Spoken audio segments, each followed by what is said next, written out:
Hello mga kasimpleng buhay! Andito tayo sa ating bakuran. Tayo po ay nag-grass cutter.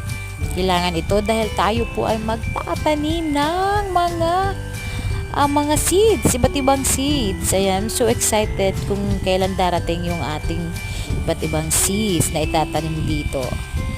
And, ayan, so importante talaga mananim dahil alam nyo na, mahal ang mga bilihin. So, pag magtanim tayo, hindi na tayo bibili. So, makakatipid na tayo. So, kailangan talagang maging wise tayo ngayon sa time na ngayon kasi mahal na ang mga bilihin. So, dapat money management tayo. Budgeting tayo dapat yung technique sa panahon ngayon. Ayan. So, kung wise ka, ligtas ka.